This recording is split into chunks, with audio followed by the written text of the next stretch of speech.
Amigos, amigas, ¿cómo están? Muchas gracias por la sintonía nuevamente, donde traemos personas especiales con historias de vida maravillosas, inspiradoras, motivacionales, con retos, con resiliencia, con esperanza.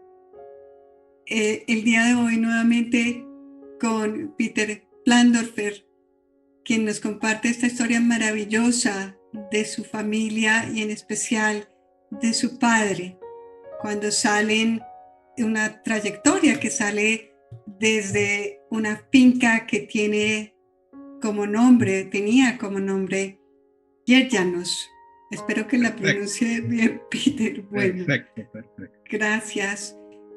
Cerca a un pueblo en Hungría que se llama Šeperk. Chaprak. Šeperk. Sí. Y arrancamos la historia desde ahí con muchos lugares, muchos acontecimientos. Y quedamos en el episodio pasado en Génova, empezando el recorrido hacia Argentina. Peter, muy bienvenido. Mil gracias por estar nuevamente en tu programa Luz Live, continuando esta historia maravillosa desde Bueno, a mí Génova. también me gusta contar estas historias de mi familia porque para mí también me sirven a rememorar, a recordar un poco de cosas que en la vida cotidiana a uno tiende a olvidarlas. Entonces, al presentarme aquí en este programa y muchas veces también con otros amigos, resulta que es interesante recordar y afortunadamente yo tengo, creo, muy buena memoria. Entonces, sigamos desde Austria, llegamos a través de un tren que pasa por los Alpes. Ese era un tren relativamente de nueva construcción, pues, y atravesaba los Alpes a través de unos túneles y de ahí llegamos hasta Génova, desde Austria. En Génova ya todo estaba arreglado con la Organización Internacional de Refugiados, la IRO, International Refugee Organization, para embarcar nosotros en un barco que también se llamaba Génova. Pero tuvimos que esperar, no me acuerdo por qué, tal vez por cuestiones de embarque y eso, como 2 días en un hotel. Y lo más importante que me acuerdo de eso son 2 cosas. Uno, las naranjas que consiguió mi papá. En Hungría naranjas prácticamente no hay, se consiguen desde el exterior y en esa época posguerra pues prácticamente no había. Y eran unas naranjas tan deliciosas que todavía me acuerdo de ellas. De color rojizo, de cáscara delgada que se podía separar casi como una mandarina, pero era naranja. Y la carne era también rojiza, o sea, tenía vetas rojas. Y era de una dulzura impresionante. De eso sí me acuerdo, las naranjas de Génova. Y la otra cosa que me acuerdo, de lo cual hasta mi papá pues, por la diferencia de costumbres, mi papá se burlaba, de que en Italia la gente cuelga la ropa recién lavada en la calle. Sí. Inclusive ahora, porque yo tengo una hija que vive en el sur de Italia, en Nápoles, y me dice que todavía siguen con esa costumbre. La ropa que se lava se cuelga de las ventanas y de cables a la calle. Ahí es donde se lo ponen a secar. Tal vez porque las casas no tienen patios suficientes. Yo no sé cómo será el asunto, pero eso nos llamó mucho la atención también, porque en Hungría eso sería algo inconcebible, de colgar uno la ropa recién lavada a la vista de todo el mundo. Pues eso parecía como una cosa más bien vergonzosa. Pero bueno, esas son las dos cosas que me acuerdo. Y ya luego embarcamos en el barco. El barco era un barco de pasajeros, que en esa época existían barcos de pasajeros y principalmente los de Italia. No existían cruceros como existen ahora, sino que eran barcos que hacían un recorrido regular partiendo de un puerto, parando en otros puertos, recogiendo y dejando carga y pasajeros en cada punto, ¿sí? O sea, era un barco de pasajeros y arrancó de Génova y pasando el estrecho de Gibraltar, que es todo un acontecimiento para un barco, para los pasajeros, porque es muy vistoso tener las dos tierras, Europa y África, uno al lado del otro mientras pasa el barco. Aunque yo de niño no supe de esa particularidad geográfica, pero sí me impresionó ver las tierras tan cercanas. Y de ahí el barco subió hasta Lisboa, o sea, volteó hacia el norte, bordeando España hasta Portugal y allá paró en la capital de Portugal. Eso era con el propósito de recoger trabajadores portugueses que iban estacionalmente a trabajar en Brasil, más que todo en labores agrícolas y principalmente en la zafra en la caña de azúcar. Porque parece que en Brasil, no sé si no había suficiente personal, pero iban de todas maneras a trabajar allá y allá como que les iba bien. Bueno, el barco estaba dividido, como se acostumbraba en esa época en los trenes también, en clases. Primera clase, segunda clase y tercera clase. A nosotros nos acomodaron en la segunda clase, porque la primera clase era reservada solamente para los ricos que pagaban los lujos muy costosos, pero pues a nosotros, como nos regaló la IRO el pasaje, no nos acomodó en primera clase, sino en segunda. Y los trabajadores iban en tercera clase. En los trenes, esa división se hacía por vagones, pues horizontalmente. Había unos vagones de primera clase, otros de segunda y otros de tercera. Pero en el barco se acomodaban horizontalmente. O sea, la primera clase era arriba, que era la parte más alta del barco. Después venía la segunda clase abajo y en el fondo del barco, ya prácticamente sin visión para afuera, era la tercera clase. Era muy económica porque los trabajadores pagaban de su propio bolsillo el pasaje hasta Brasil. Y me imagino que de regreso también. Entonces, esa era la condición en que viajábamos. De todas maneras, a mí me gustó mucho. Ese fue un viaje extraordinario y me gustaba todo. El barco, que era muy interesante, pues recorrerlo ahí con mis hermanos y algunos niños que conocimos allá, también húngaros. Y fuera de eso, la maravilla de estar en el mar, que eso pues en Hungría tampoco hay mar, pues ya después de la Primera Guerra Mundial ya no tuvo mar propio.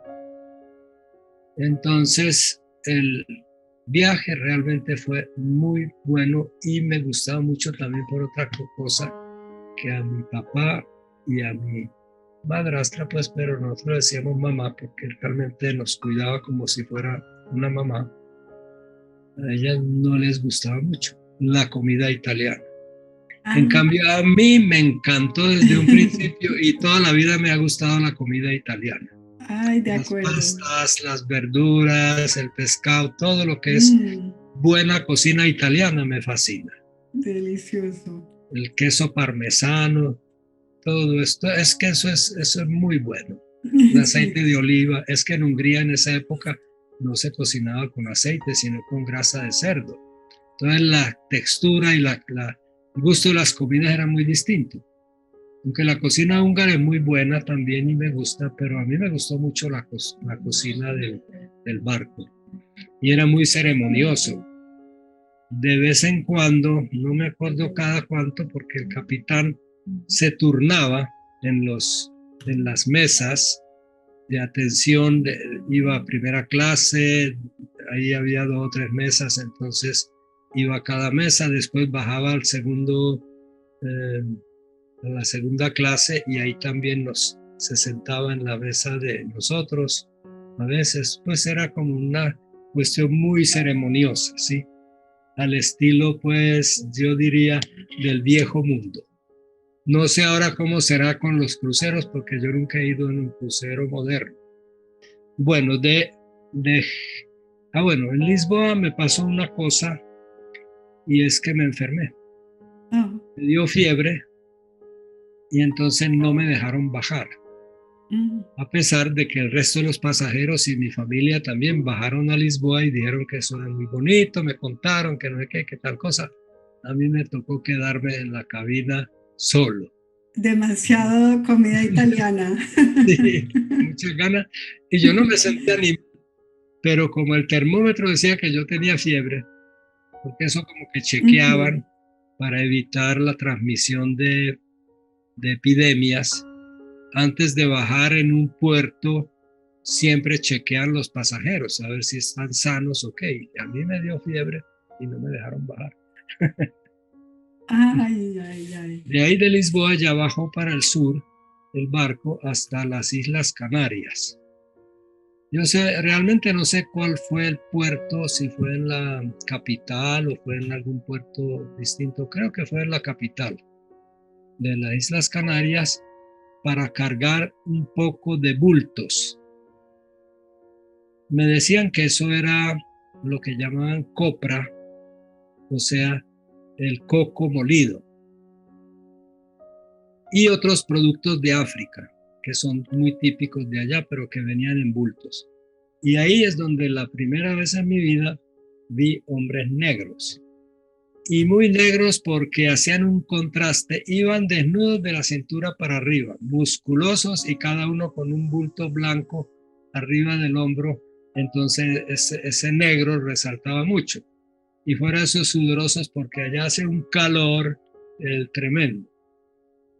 Allá nosotros no bajamos. No me acuerdo por qué decidimos no bajar, pero los trabajadores, o sea, los portugueses, todos bajaron felices y contentos allá en las Islas Canarias y compraron un poco de chucherías y pañuelos y camisetas y bueno, cosas de allá de recuerdo. Y lo que indignó a mi papá y realmente pues a mi mamá también fue muy, muy triste, que de regreso al barco les decomisaron todo eso que compraron, Ah, sin no. reembolsarles nada de plata. Oh, Es que no. estaba prohibido llevar eso y ellos no les habían advertido o no sabían o no sé qué. En todo caso, eso fue la parte triste de ese desembarco allá. Bueno, de ahí arrancó directamente el barco hacia, hacia Brasil, directamente, o sea, atravesando el Atlántico, y la ruta era de tal manera que pasaba por un puntico en el centro del Atlántico. Es una islita completamente deshabitada que se ve una punta de piedra saliendo del mar. Mejor dicho, casi ni se ve. Pero nos dijeron que iba a pasar por ahí cerca y entonces nos mostraban y eso se veía como una cosita negra ahí en el mar. Era la punta una roca que sobresalía del mar. Después de eso, ya pasamos el Ecuador. Y eso por costumbre, en esa época, yo no sé si ahora los siguen haciendo o no, pero por costumbre, al pasar el Ecuador, había una fiesta, una especie de carnaval en el barco.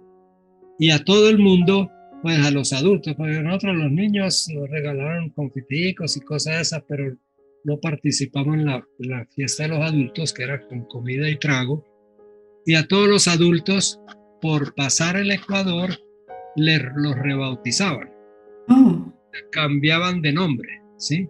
ah, Entonces, al pasar del hemisferio norte al hemisferio sur, cambiaban de nombre.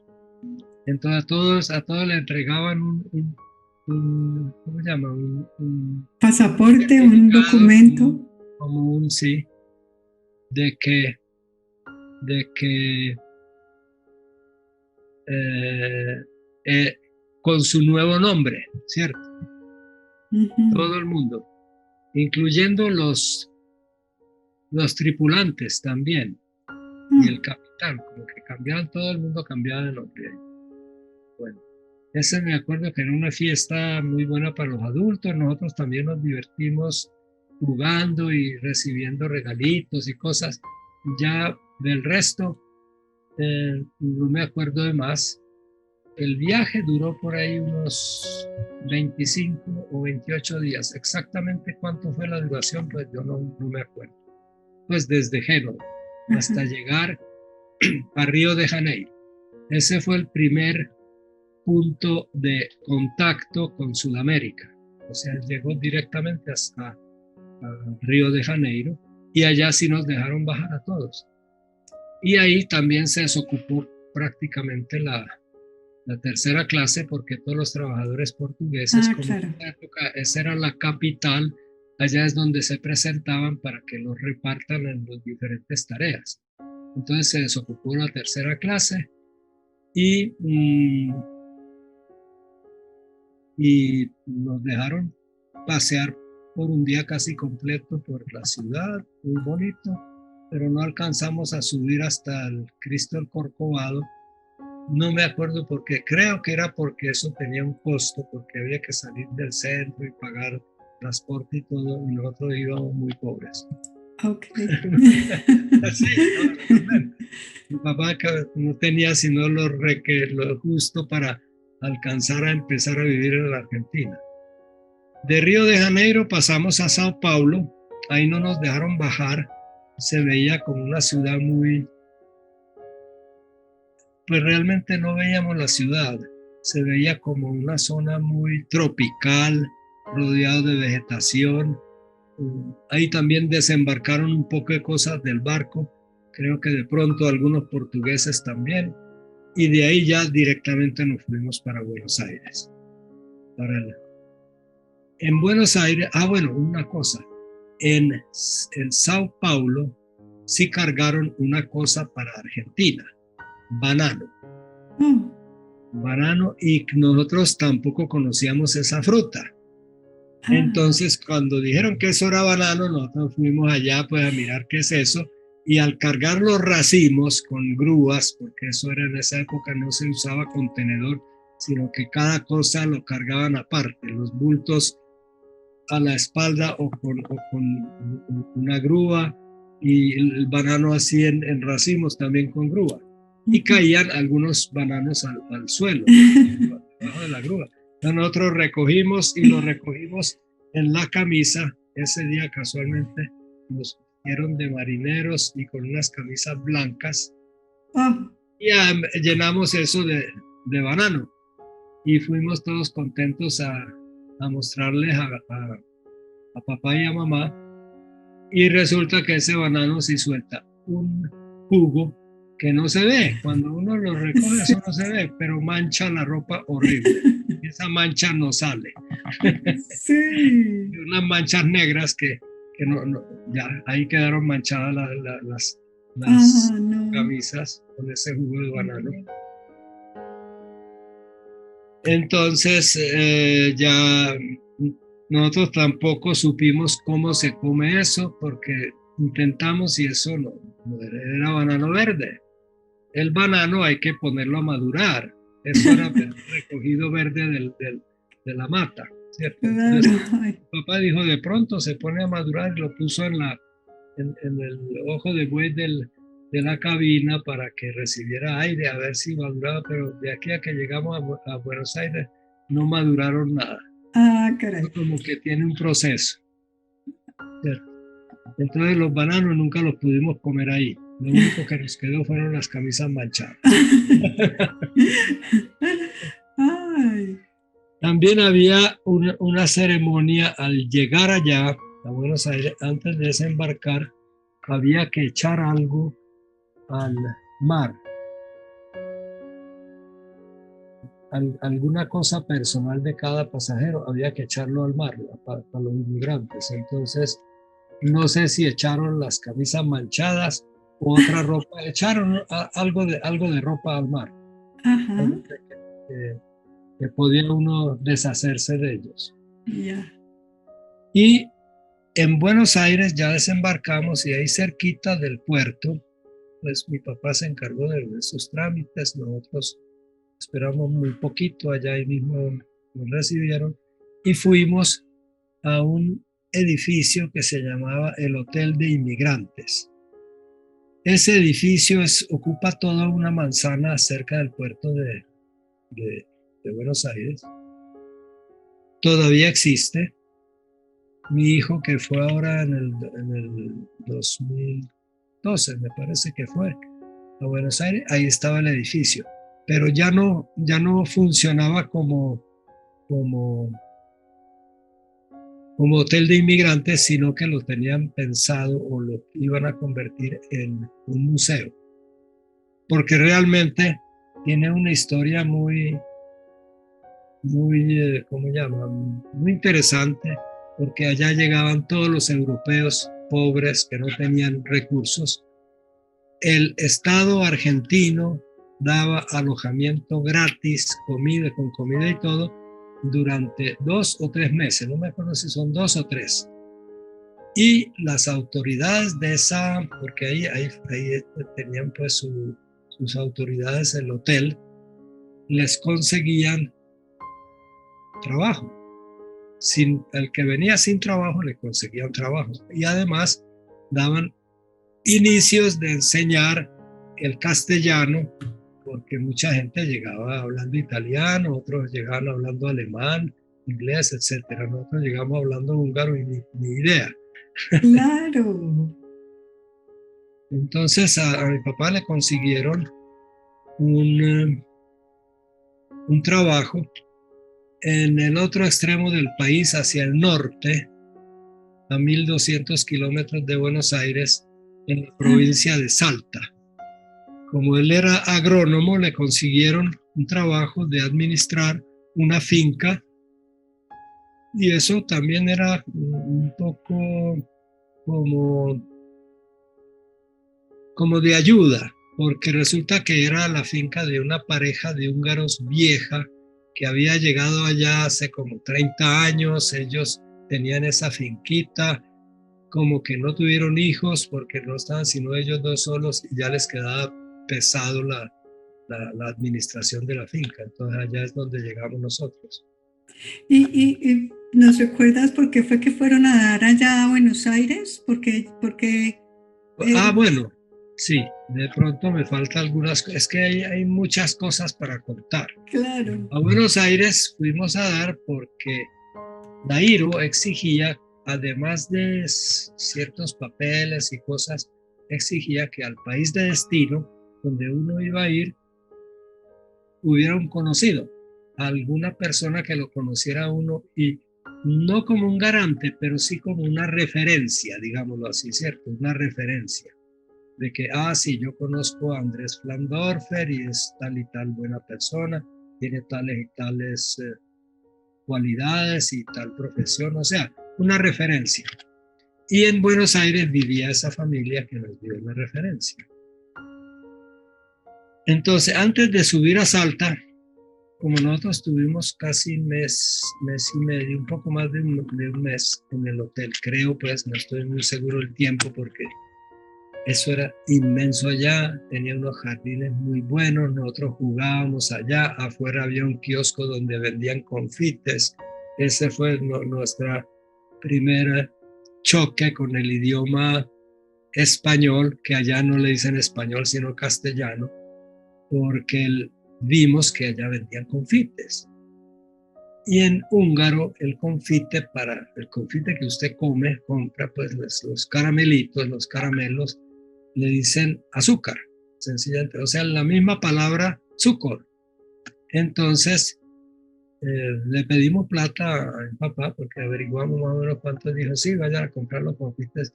Y nos fuimos allá y del diccionario decía azúcar. Y él decía, no, yo no vendo azúcar. No vendía azúcar, vendía confites. Ay, Casi que no, claro. pero nosotros decimos, pero sí, ve, ahí están. Ah, no, eso es otra cosa. Y nos explicó qué era, pues yo ni me acuerdo qué nos dijo. Pero ahí aprendieron la palabra casi de las primeras en español o castellano, el confite. No, Ah, creo que no le decían confite, sino caramelo. Caramelo, okay. nos dijo, esos son caramelos. Okay. Sí, ya me acordé, son caramelos. Y después otro choque con el idioma, recorriendo, y iba yo con el diccionario, es un diccionario de pequeño bolsillo de húngaro español. Casualmente llevaba ese diccionario y nos encontramos con un trabajador de ahí, que entre otras cosas nos regañó de que no estuvieron ahí. Esos eran los depósitos de ropa, de cama y esas cosas. Nos dijo, no, aquí no pueden. Pero entonces, bueno, se puso a conversar con nosotros más o menos. Y yo le pregunté, mirando el diccionario, porque cuando estaba hablando en español, yo le dije, ¿tú español? Me contestó una cosa, pero entendí que no. Okay. Ya después me di cuenta, entonces yo dije, pero español, porque hablaba español y nosotros teníamos el diccionario español. Entonces, él buscó allí y no encontró la palabra, porque pues ese era un gentilicio que no estaba en el diccionario pequeño no tiene los gentilicios. Ya después me acuerdo que es lo que nos dijo, no, yo soy argentino, pero para nosotros argentino eso era una cosa completamente como de otro mundo. Pues nosotros íbamos hacia Sudamérica, a un país que hablaba español, pensamos que eso era España. Sí, Wow. nunca se nos ocurrió que eso era otro país distinto a España, porque allá hablaban español. Ok, claro. Pero hicimos como que entendimos y ya pues el muchacho era muy formal, tendría por ahí entre 25 años más o menos, el trabajador de ahí, y ya, pero no le habíamos entendido qué es lo que decía. Otro choque con el idioma español. Cuando recorríamos la ciudad, porque fuimos a visitar al amigo de mi papá, que lo recomendó, pues que dio la palabra por él.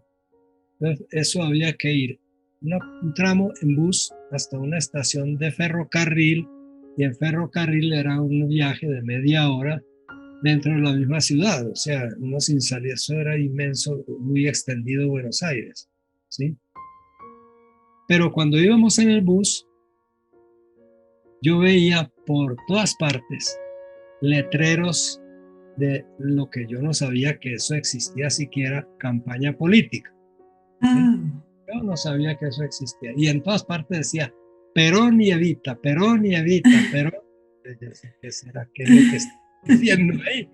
Entonces, a una señora que nos acompañaba, porque ella dice que sabía italiano, entonces medio se defendía con el español, que es parecido. Yo le pregunté, ¿qué es lo que dice ahí? Perón y Evita. Dijo, Perón me suena como a pan, pero Evita no sé qué dice. A ella tampoco le ocurrió que eso era campaña política. Y nosotros no teníamos ni idea quién era Perón y quién era Evita y todas esas cosas. ¿Cierto?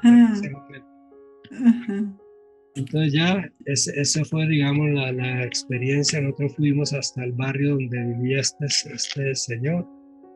Todo, salvo el centro de Buenos Aires, todo el resto en esa época eran barrios de casas de un solo piso. pues eran casas bajitas y calles amplias, pero muchos de ellos ni siquiera pavimentadas. En el centro también se asombraron mi papá y porque caminamos un rato mientras cogíamos el bus en el centro, que no hubiera semáforos. Ya la gente cruzaba y los carros cruzaban, tenían una cierta prelación. No sé cuál sería el convenio allá, pero como aquí en Colombia.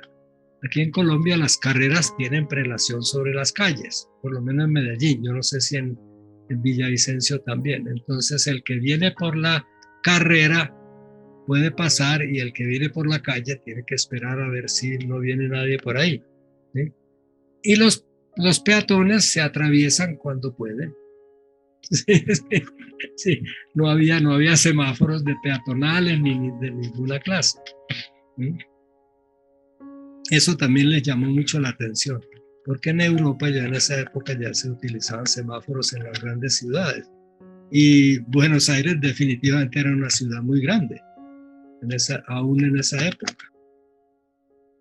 Bueno, entonces ya volviendo pues a Salta, donde fuimos a parar, una granja muy agradable, allá nos dieron alojamiento en una parte. Mi mamá se prestó pues, o sea, quedó contratada también como cocinera, y afortunadamente ella era muy buena cocinera, y mi papá a cuidar las cosas de la granja. Allá estuvimos, creo que un poco más de medio año, o tal vez un año, no me acuerdo tampoco preciso, pero de lo que sí me acuerdo como niños, que nos metieron en escuela de una vez para que aprendamos el español, porque allá le dicen, otra vez digo, allá le dicen castellano. Entonces la señora, la dueña de la finca, nos llevó allá a todos los cuatro, nos llevó allá a la escuelita que quedaba cerca, por allá unas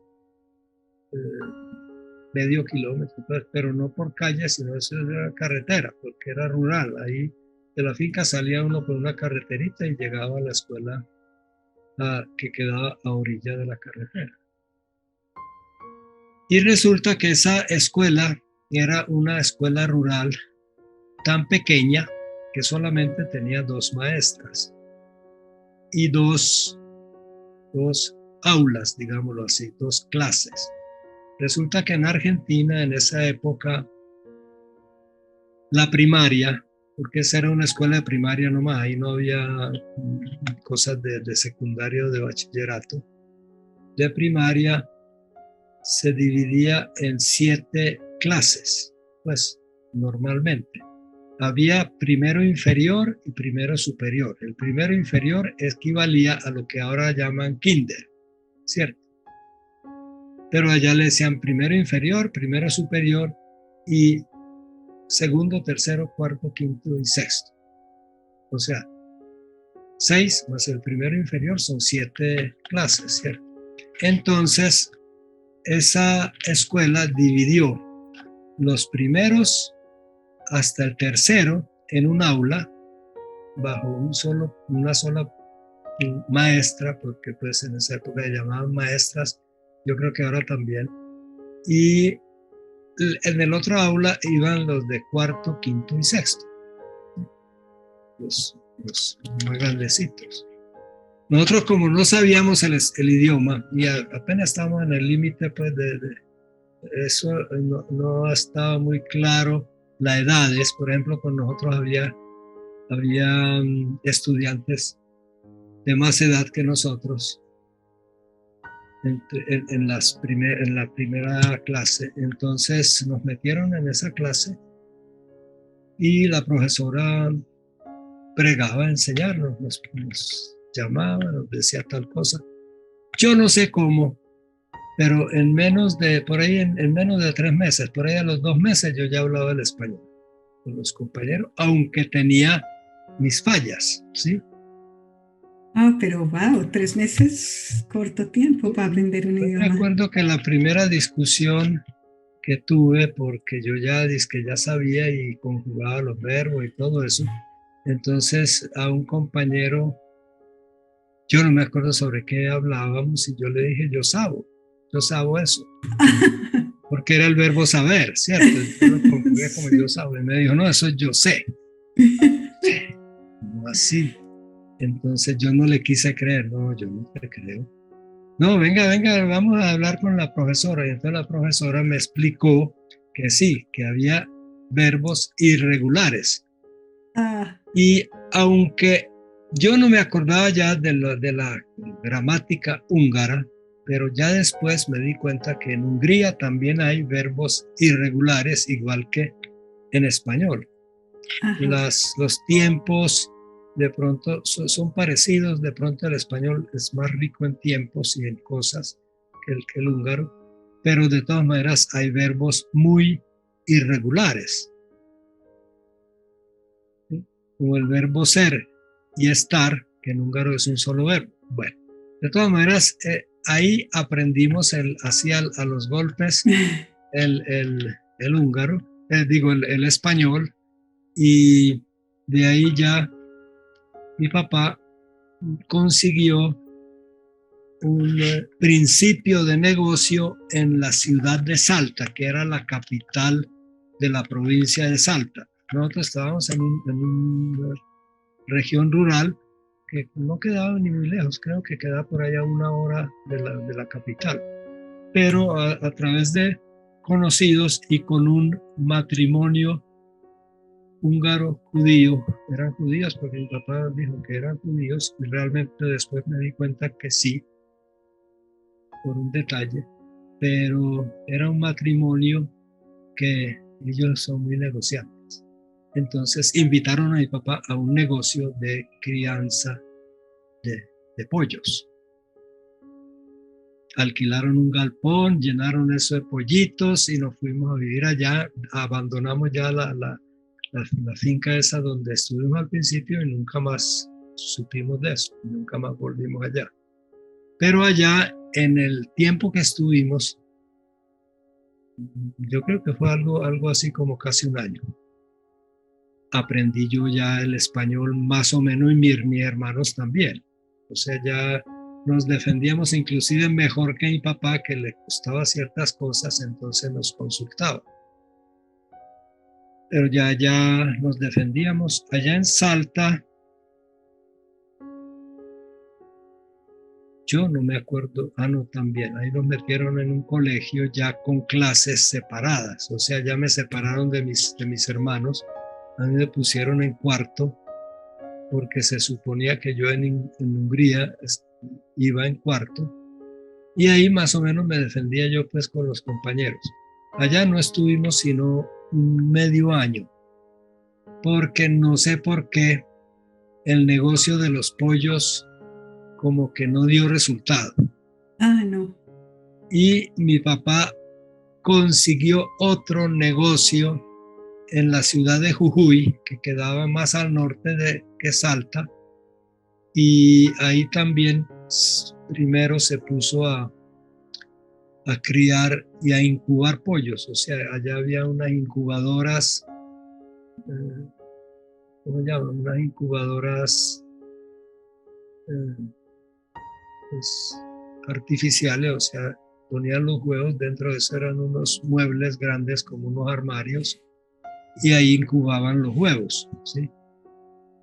Entonces ahí estuvimos también un tiempo hasta que yo no sé, eso mi papá cada rato trataba de mejorar, entonces consiguió otra vez un cargo de administrar una finca en las cercanías de Jujuy de un matrimonio alemán, igual en las mismas circunstancias que el matrimonio húngaro, pero la finca que ellos tenían era más grande y más bien organizado. Entonces mi papá consiguió trabajo allá, después de estar un tiempo con el negocio de las incubadoras. Ahí yo de lo único que me acuerdo, allá incubaban pollos y patos también. Un día pasando con mi papá por el lado de las incubadoras, oí un pío, pío, pío como en una caneca de basura o algo así. Yo me asomo Oh, y ahí había un patito oh, recién nacido y como que lo tiraron por equivocación allá. Entonces yo le dije a mi papá, ve, este patito aquí está, no sé qué, y lo sacamos. Y lo tuve como 3 o 4 días conmigo hasta que mi papá me dijo, no, hay que despacharlo porque nosotros no podemos tener un pato.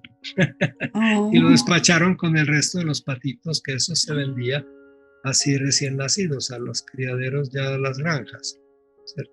claro. Bueno, entonces ahí ya mi papá estuvo bastante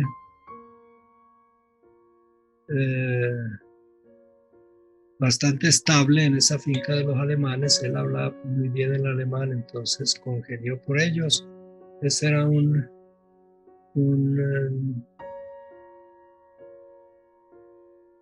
una localidad, digámoslo así, porque yo ahí no veía pueblo ni nada, sino una carretera y casita a los lados que se llamaba Río Blanco, cerca de Jujuy, por ahí media hora en carretera y también en tren, más o menos media hora.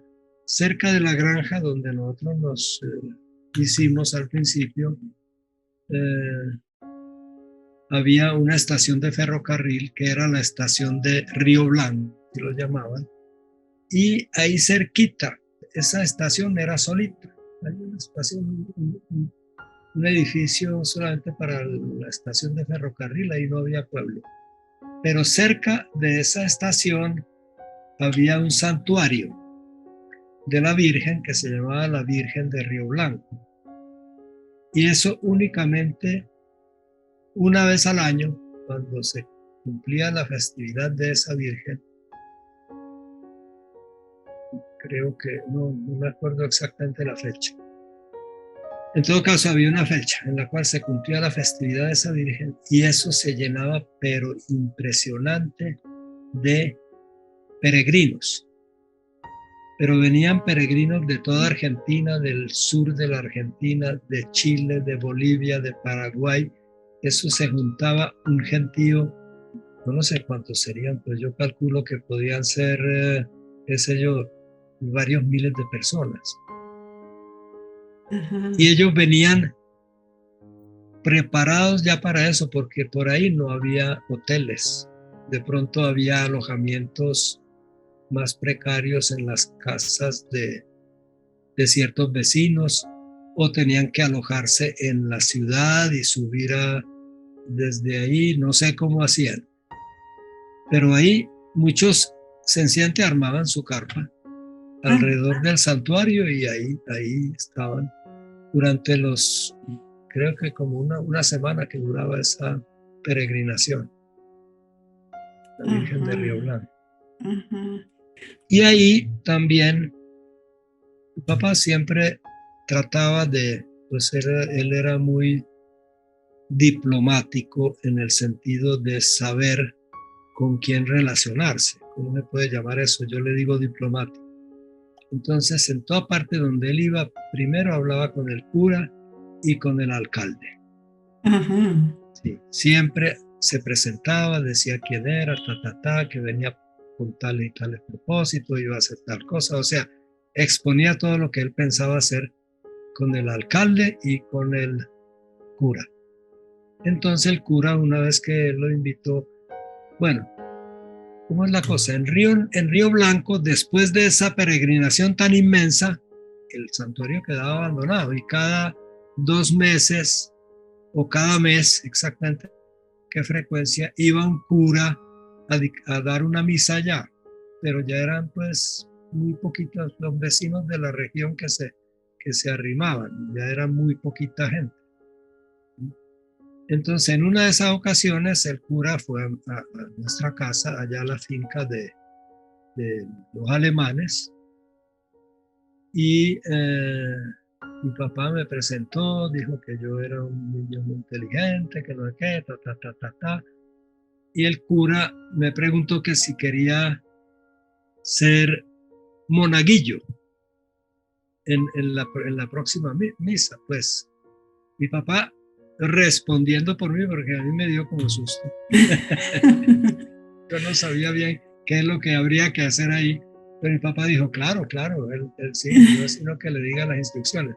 Y entonces, como se suponía que yo era muy buen lector en la casa, ya de hecho allá teníamos varios libros en húngaro y en español también, el cura me prestó la Biblia, una versión de la Biblia. Era el tamaño no muy grande, pero tampoco era pequeñita, sino un tamaño regular de los breviarios que usan los curas.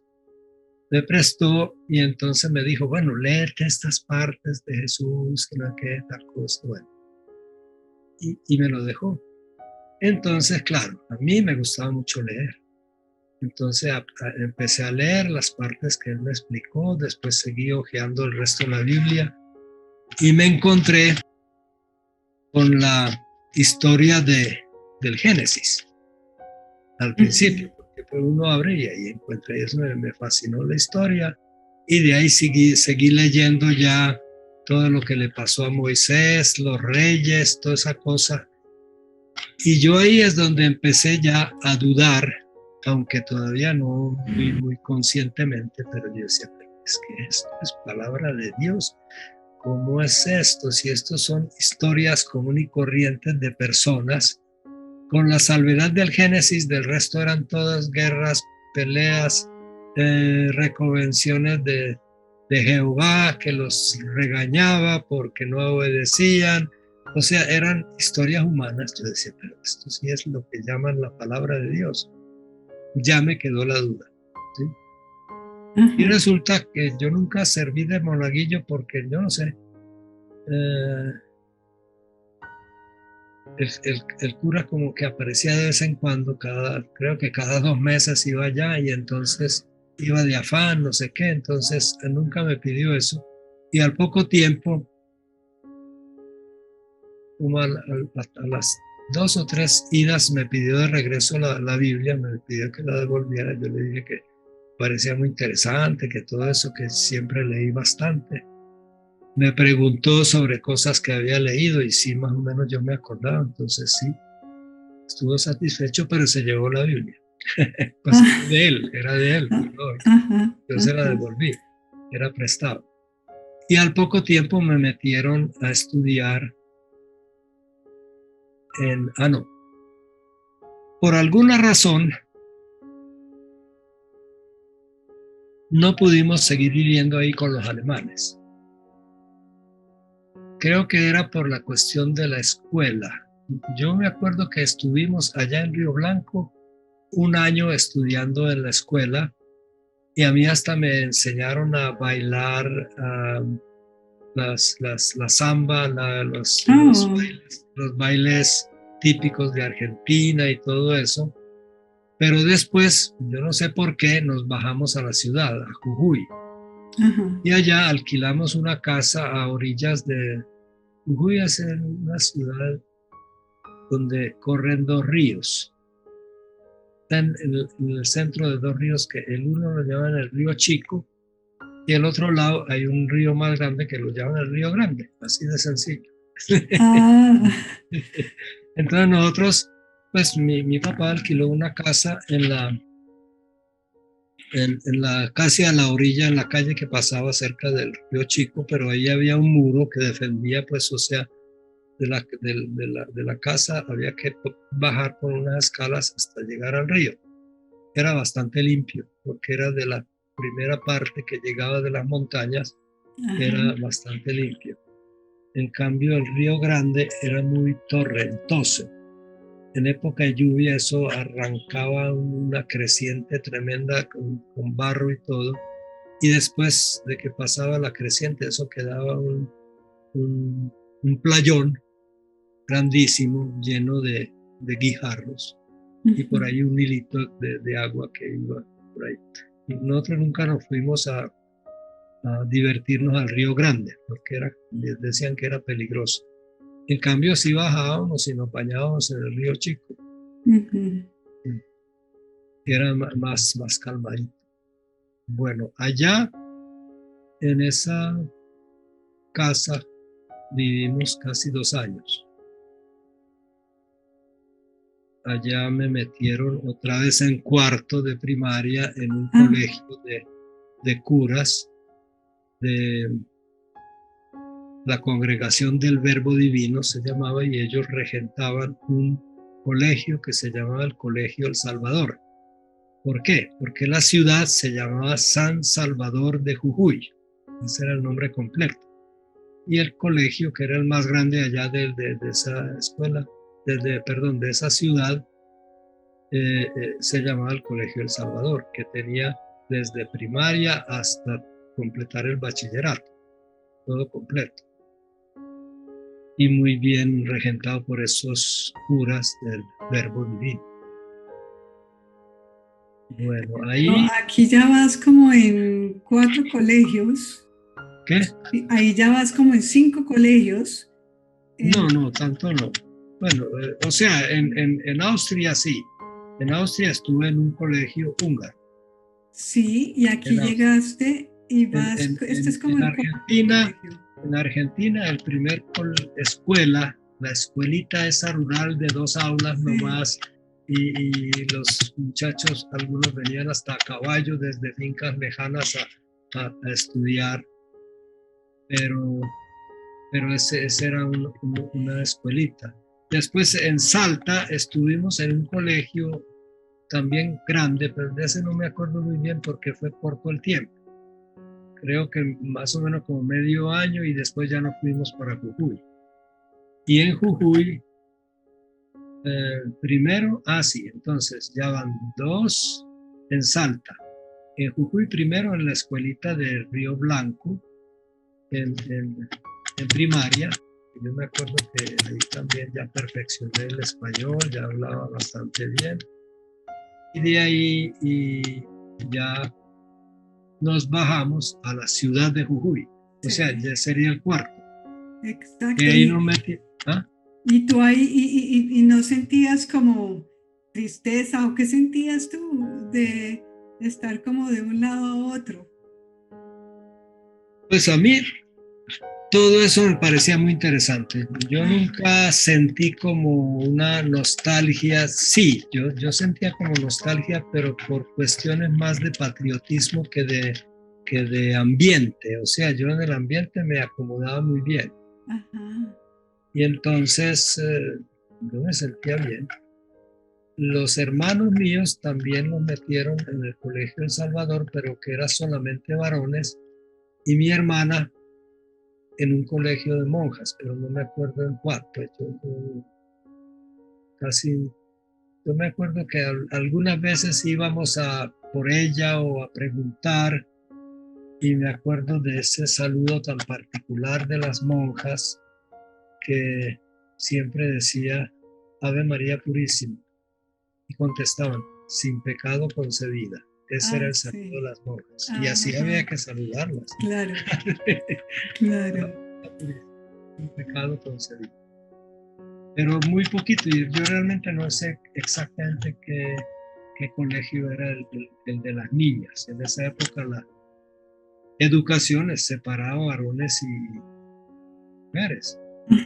No había escuelas mixtas todavía. Bueno, ¿qué otra experiencia? Mi papá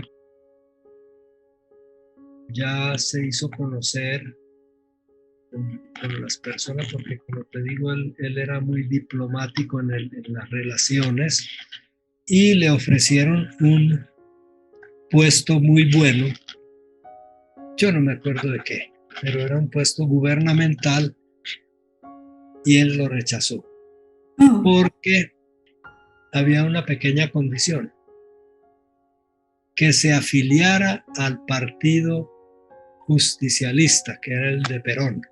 Perón en esa época, y para acceder a ese puesto tenía que ser miembro del partido. Entonces dijo, no participo en política, entonces no acepto eso. Wow. Porque él sí era en sus contactos personales y de relaciones, sí guardaba muy buenas relaciones, pero nunca se comprometió con ningún partido político, ni en Ujú. Hungría, ni mucho menos iba a hacer eso en la Argentina. Y además, siquiera no lo hizo, porque a los poquitos años fracasó el gobierno de Perón, ¿cierto? Sí, sí. Ese ya, yo no sé, yo pues tengo mis ideas al respecto, pero me acuerdo que como parte de la educación que se impartía desde primaria a los niños, el libro obligado de lectura, y había ediciones por miles, o sea, cada alumno le entregaban un libro de esos que se llamaba La razón de mi vida, Ujú. escrito por Eva Perón. Ah, Se llamaba La razón de mi vida. Yo cometí una vez un error de no comprarlo. Aquí lo vi en una anticuaria y iba a comprarlo cuando resulta que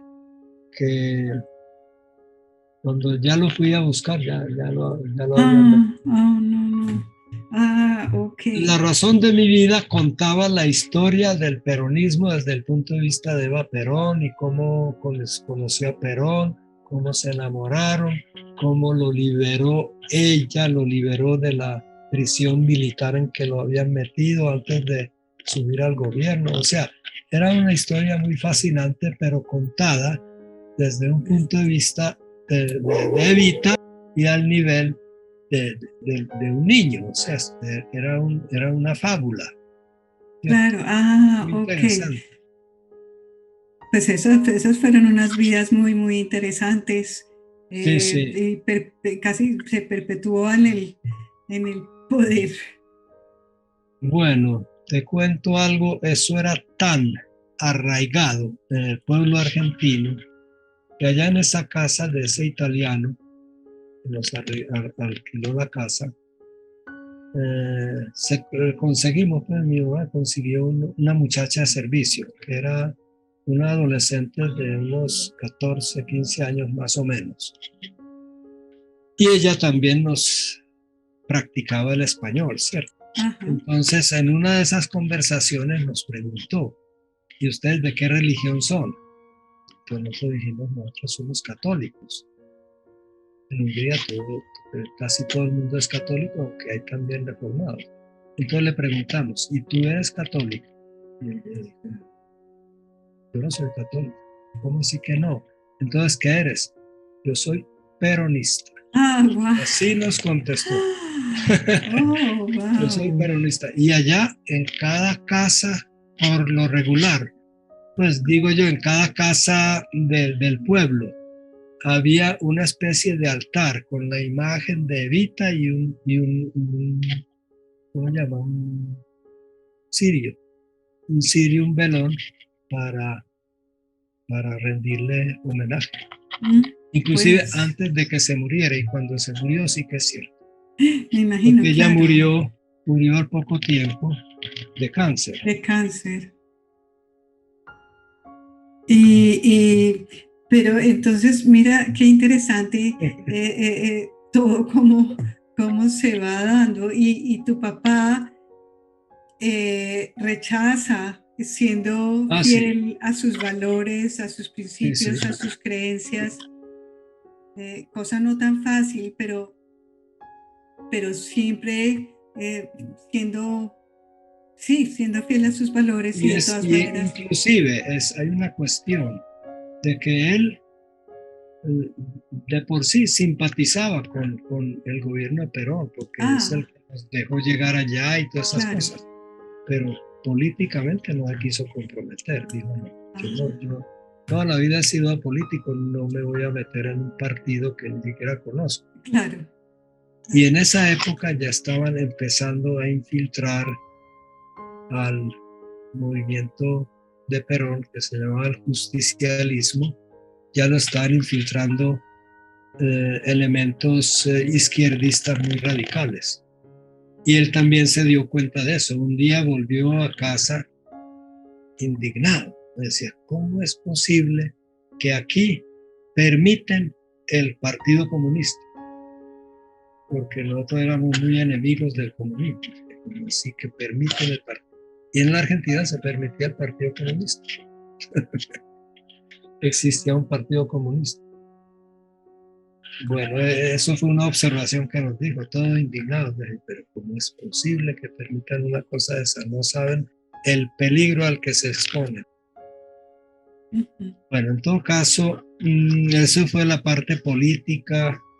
Nosotros allá conocí a dos personas, a dos niños de mi edad, que fueron mis compañeros más allegados. El uno era un húngaro, que pues yo conocimos la casa de ellos y todo eso quedaba en las afueras de Jujuy, un poquito lejos de nosotros, pero se podía ir caminando porque es una ciudad pequeña, que se llamaba Szabolcs Horvat.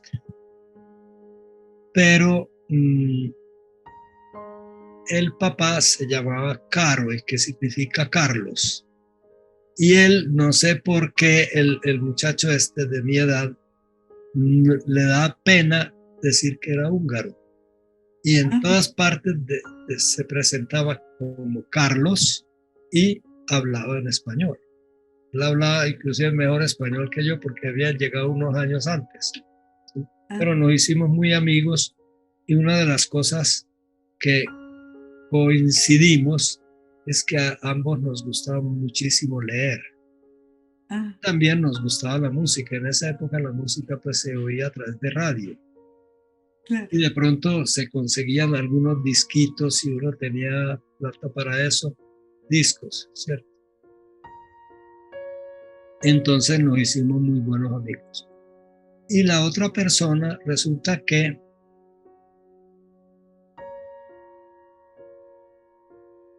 cuando me metieron en el Colegio El Salvador, eso tenía tres regímenes. Uno eran los estudiantes externos que iban a dar clases y volvían a su casa. Otros eran los internos que vivían allá en el colegio y de allá iban a la clase y allá tenían todo pues atendido. Y había una categoría intermedia que eran semi-internos, o sea, uno iba a clases y después se quedaba haciendo los deberes, o sea, todo el día. Y solamente volvía a casa por la noche. Yo era uno de esos, así me inscribieron. Bueno, y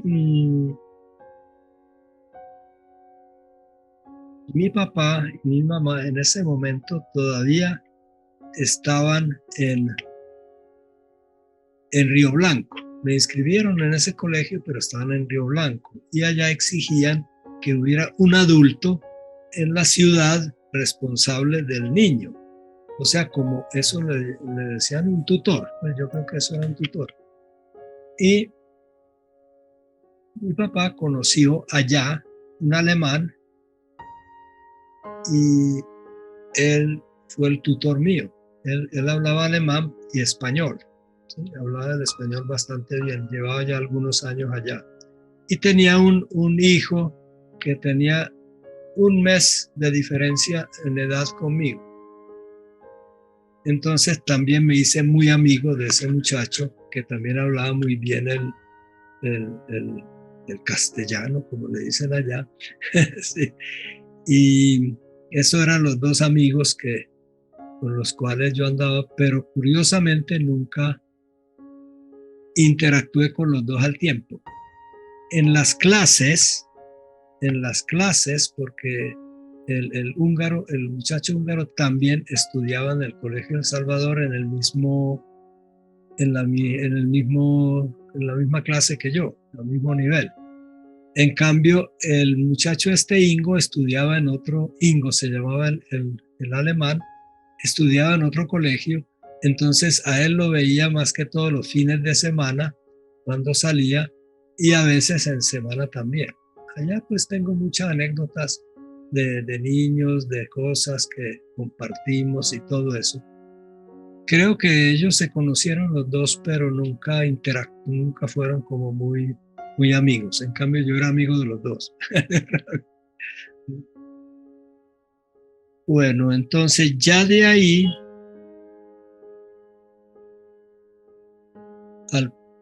creo que como al segundo año de estar yo ya en ese colegio, me metieron, o sea, en Jujuy vivimos prácticamente 10 años. Cuando yo terminé la primaria, el papá de Carlos o de Samuels, ¿sí? nos dijo, yo tengo un colegio donde puede estudiar Peter, mi hijo se inscribió allá también, pero es un colegio muy particular, solamente reciben 30 alumnos al año y esos alumnos están obligados a vivir en el colegio, o sea, no hay externados, solamente internos, pero es completamente gratis. Le dan a usted gratis el estudio, la comida, los libros, cuadernos y hasta el uniforme de gimnasia. Todo era gratis. Wow. Era un programa muy curioso, pues, que yo creo que todavía existe allá, que se llamaba la Escuela de Minas de Jujuy, porque enseñaba solamente en bachillerato técnico para formar técnicos de minas. Ok. O sea, tenía un currículo o ¿cómo se llama eso? Pensum. Un pensum, exacto, un pensum distinto a los bachilleratos normales. Solamente nos enseñaban los 2 primeros años las humanidades y ese tipo de cosas, y tercero, cuarto y quinto se dedicaba ya a la profesión de técnico de minas. Muy, muy bueno el colegio. Resulta que cuando yo me presenté, apareció al mismo tiempo, pero yo en ese momento no me di cuenta, ya después supe que él entró conmigo. No, mentira, sí, me di cuenta cuando ellos hacían un examen de admisión y solamente de un nivel para arriba, de un nivel dado, admitían a los 30 estudiantes que iban a cursar ese año, iban a empezar ese año. Era un colegio muy estricto, ahora te cuento.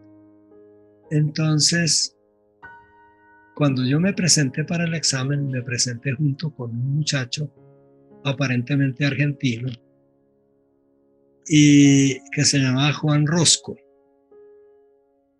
Entonces, resulta que los dos aprobamos el examen con muy buena calificación. Pero antes de nosotros ya habían inscrito los 30.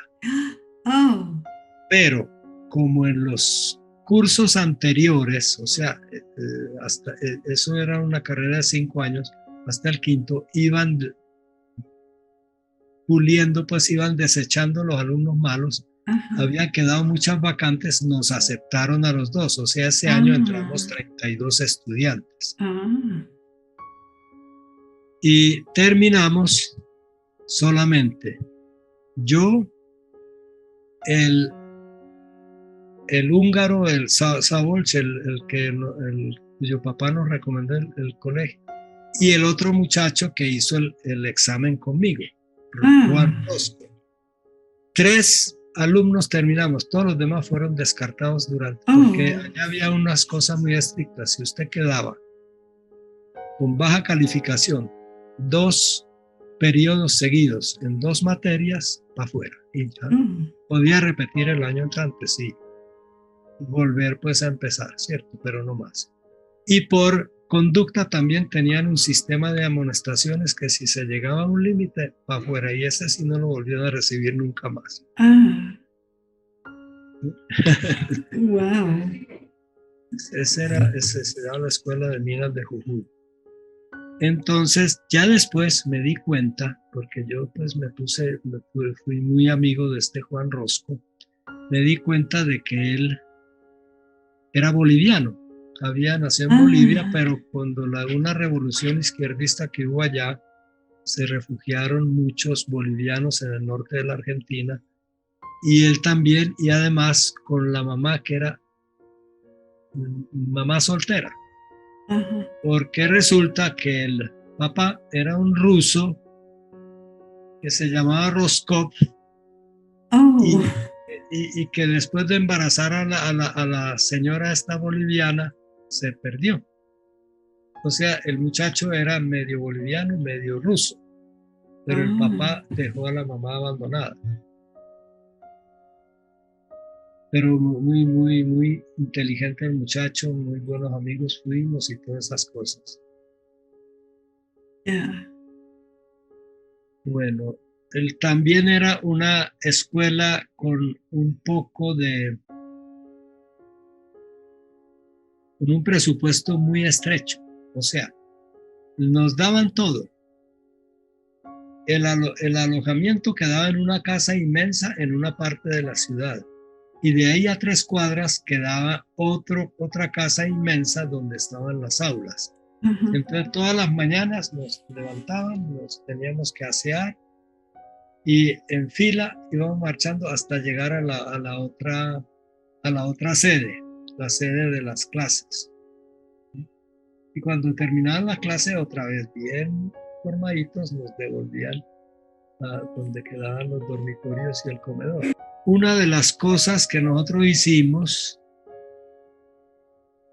es que eso tiene unas cosas que no sé si contar, pero son interesantes. Resulta que cuando yo estaba ya estudiando en ese colegio, tumbaron a Perón. ¿Sí? Eso fue por ahí, no me acuerdo si era el 54 o el 55, y yo estudié allá hasta el 59. Entonces ya estaba como en segundo grado, creo, segundo. Tumbaron a Perón y se instauró una de las primeras dictaduras militares allá. Pero duró poquito. No sé, ellos decidieron permitir otra vez elecciones libres con exclusión de los peronistas. O sea, elecciones libres, pero los peronistas no podían votar. Y entonces triunfó un candidato de un partido que llamaba Partido Radical Intransigente, así se llamaba, porque había un partido radical y estos se separaron del partido radical y se volvió más grande la separación que el partido original. Esos triunfaron y el presidente que quedó elegido fue Arturo Frondizi, un argentino descendiente de italianos. De hecho, cuando llegó a la presidencia, una de las primeras cosas que hizo, el primer viaje al exterior, fue visitar a sus abuelos en Italia. Bueno, ese Arturo Frondizi fue a visitarnos allá al poquito tiempo de haber sido elegido presidente. Fue a visitar a Jujuy y el director logró una entrevista con él, y a mí y otros 4 compañeros, o sea, 5 alumnos, fuimos presentados ante él. Porque el director quería conseguir con el presidente una sede fija para la escuela de minas. Porque nosotros estábamos pagando alquiler en una casa y pagando alquiler en otra, pues era un poco precaria la cuestión, aunque eran casas muy grandes. De esas casas viejas, pues que son como media cuadra cada casa, media manzana. Y entonces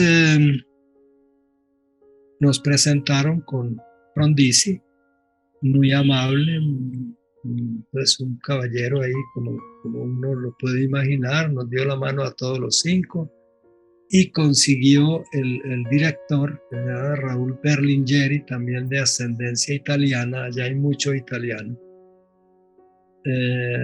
Consiguió la promesa de que iban a construir una casa o una sede propia para la escuela de minas, que se frustró, en ese momento se frustró, porque a Frondizi poquito después, o sea, a ver, él subió a la presidencia y después había unas elecciones de mitad, casi como hay aquí también, Ujú. donde ya en lugar de los principales presidentes y gobernadores escogen ya los parlamentos, ¿cómo se llama? Los Las concejales, los parlamentarios, allá el parlamento es de dos cámaras. cámaras como aquí también, entonces escogen todo eso. Y además, ahora que me acuerdo, también los gobernadores. Cada Ajá. provincia tiene su propio gobernador de elección popular. Entonces, esas elecciones de Mitaca las programó Frondizi y permitió a todos los partidos, incluyendo a los peronistas. Ay, Y ese fue el error de él, porque los peronistas ganaron por abrumadora mayoría en todo el país. Creo que una o dos gobernadores quedaron en manos del Partido Radical Intransigente, el resto fueron todos peronistas, las cámaras también y todo eso. Pero cuando se conocieron los resultados de esa elección, inmediatamente los militares tumbaron a Frondizi, porque los ah, militares tenían una aversión tremenda contra Perón. Es que Perón pues, salió de una prisión militar para subir a la presidencia. Salió gracias a Evita, que convocó al pueblo, recorrió todo Buenos Aires a convocar al pueblo. Hicieron una manifestación tan grande que paralizaron Buenos Aires y tuvieron que liberar a Perón. Pero eso nunca se les olvidó a los militares y sobre todo a la Marina. No sé porque él estaba prisionero en una isla. En ah, la isla Manuel García, creo que llamaba la isla, en mitad del río de la Plata. Y eso estaba bajo la autoridad de la Marina. ah, Entonces ellos nunca olvidaron esa afrenta de haber salido así, Perón de allá. Cuando murió Evita, aprovecharon ya debilidades del gobierno y cosas para tumbarlo. ujú, porque es que Evita tenía mucho, mucho poder y ella era una Sí, señora pues, que vino de un estrato muy bajo. muy bajo, sí. Eso es lo que le reprochaban y decían que no tenía un comportamiento muy diplomático, que también era muy, ¿cómo se llama eso? Muy acaparadora. Puede ser, yo realmente no sé. Pero era el soporte principal del gobierno peronista. Claro, porque Cuando ella sí, murió empezó a degradarse eso hasta que claro. los militares aprovecharon y lo echaron a Perón. Entonces lo de Frondizi fue así, fue un periodo de creo que 2 años no más, de un gobierno no militar. Pero Ajá, apenas volvieron a ganar los peronistas, ¡pum!, volvieron a traer las dictaduras militares. otra vez. Sí. Eso es otra cosa muy que me acuerdo mucho porque compañeros míos de estudio me decían, Peter, yo voy a votar por el peronismo. Había ya algunos que tenían los 18 años, porque iban en clases superiores y nosotros todos nos conocíamos porque todos vivíamos en el mismo internado. Claro, claro. Entonces me decía, yo voy a votar por el peronismo. Y una de las cosas curiosas que en esas elecciones no hicieron, pues la única campaña del peronismo era un carrito, una camioneta que recorría las calles cantando por alto parlante, divulgando la marcha peronista. Ujú, ujú. Y con eso ganaron. Sí, sí, Es sí. que eso está muy arraigado ya en la Argentina, el peronismo. Ahora ya está mucho más diluido, digámoslo así, pero en esa época eso era tremendo. Y los militares no querían. Había un almirante Rojas, me acuerdo, porque pues todas esas cosas uno se entera, ya como estudiante mayor. Almirante Rojas decía, si Perón vuelve a la Argentina, yo mismo le pego un tiro en la frente. Oh, wow, wow, Así wow, de así. wow. porque había algunas propuestas de pronto de que él regresara, qué cosas. Después, sin embargo, regresó, y no sé el almirante Rojas si ya estaba, qué hizo, pero tuvo que aceptarlo. Ya Perón con Isabel. Con Isabel, sí. Ese fue el segundo gobierno de él, pero no resultó bueno tampoco, porque él se murió ya de viejo, o quién sabe cómo, pues ya era bastante viejo, y Isabel no supo hacer un gobierno bueno, o no la dejaron, uno no sabe pues estas cosas cómo son. Yo Sí, hace exacto. poco aquí en Colombia me enteré, y perdón por hacer estos comentarios políticos, pero me enteré y me leí en un artículo en internet de que en esa época, más o menos coincidiendo con el gobierno de Perón, Henry Kissinger en una reunión, ya en esa época él también era un político muy influyente, en una reunión dijo: no podemos permitir que Argentina se convierta en una potencia. Oh, ¿Sí? wow, wow, wow. Y no lo permitieron. Sí, sí, como a ningún país.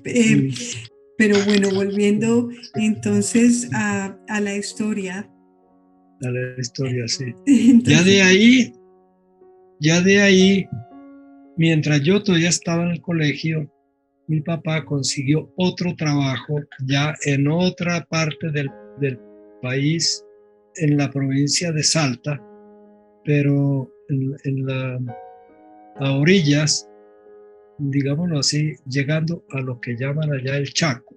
El Chaco es una selva parecida al Amazonas tropical, y allá consiguió un trabajo muy bueno en un ingenio de azúcar, que era un emporio pues impresionante.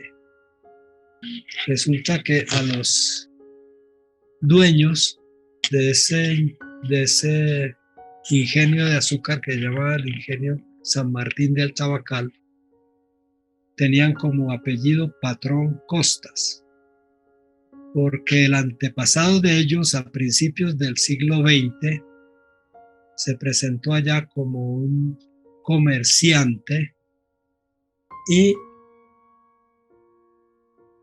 proveía de armas, de licor y de otras cosas a las comunidades indígenas que tenían tierras allá, pero que en esa época entraron en guerra, había una especie de guerra entre los indígenas y el ejército argentino. Entonces el Patrón Costas, así lo llamaron, creo que era Costas el apellido y después le añadieron lo de Patrón, le vendía armas al ejército y le vendía armas a los indígenas. ay, caray. Y Ay. por parte y parte, como los indígenas no tenían plata para pagarle, el ejércitos me imagino que le pagaban en efectivo, pero los indígenas no tenían, entonces ¿con qué le pagaban? Con tierras. Entonces decía, bueno, denme este Ah, pedazo por tal y tal cargamento, y se ah, fue apoderando. Cuando los indígenas se dieron cuenta y trataron de reconquistar sus tierras, ya el ejército se había hecho fuerte allá y los echó, así de sencillo. ah, Eso fue en los años 20, más o menos. caray. Entonces él armó un imperio grandísimo allá, con base en un pueblito donde llegaba ferrocarril casualmente, que se llamaba Tabacal. Y por eso el ingenio se llamó San Martín del Tabacal, el ingenio. Era el segundo ingenio en tamaño, porque había otro ingenio más grande en la misma provincia de Salta, que se llama el ingenio Ledesma, pero el ingenio Ledesma no trabajaba con caña de sus propias tierras, sino compraba a los agricultores, ¿sí? Y de hecho por eso también tenía más, producía más azúcar que el San Martín, pero el San Martín Ah, del Tabacal, que únicamente trabajaba con caña propia en sus propias tierras, era el segundo en tamaño en Argentina. Ya. Entonces, para poder manejar eso, ese terreno inmenso que era de muchos miles de hectáreas, lo dividieron en lo que llamaban lotes. Cada lote le ponían nombre de mujer, que eran los descendientes, hijas y nietas de Patrón Costas, del original Patrón Costas. Entonces, Ah, más o menos tenían un tamaño cada lote de unas 200 hectáreas, más o menos, de plantación de caña. Entonces a nosotros nos tocó un lote, para conseguir un contrato con ellos y le dieron la administración del lote. Se llamaba lote Ercilia. ajá. Muy bonito el nombre y muy bonito el lote, porque tenía una casa bien construida, no muy grande, pero bien construida para el administrador, y alrededor había unos jardines de frutales y de otro tipo, plantas ornamentales, etcétera, muy grande. Hacia atrás tenía cítricos y adelante tenía palmeras y otro tipo de árboles, como por ejemplo el achote, que yo allá lo vine a conocer. Allá le dicen Ah, achote, aquí le dicen sí, achiote, que es la sí, planta esa sí. de colorante que sirve para colorear las comidas. Es un condimento. Correcto, Y correcto. había dos clases, había amarillo y rojo. Y Pues rojo, sí, sí, de ya acuerdo. cultivaban eso. Peter, qué cantidad de anécdotas, de historias tan maravillosas. De eso se nos pasa el tiempo aquí volando. Ya llevamos bastante tiempo. Vamos Ah, sí. a... Tienes todavía muchas historias que contar. Dejamos entonces en el Tabacal, si te parece, y nos volvemos a encontrar para un siguiente episodio. Que nos sigas enriqueciendo y nos sigas compartiendo esa linda historia tuya, de tu familia, de tu papá, de tus hermanos. Me parece muy bien, sí. Muchas gracias. Es que se me quedaron muchas cositas en el tintero. De pronto ya en la próxima hacemos un resumen y la conclusión de nuestra estadía en la Argentina. En la Argentina. Sí. De acuerdo, entonces quedamos en el Tabacal ya con un puesto buenísimo de tu papá. Sí, sí, ya era muy bueno. Ahora le cuento por qué también. Bueno, perfecto. Pues en la La próxima le cuento. próxima. Excelente. Peter, muchas gracias. Nos veremos en la próxima episodio. Y a todo el mundo, muchas gracias por la audiencia, por escucharnos y seguir estas historias lindas que nos dejan motivaciones, inspiraciones. Y un abrazo hasta el próximo episodio.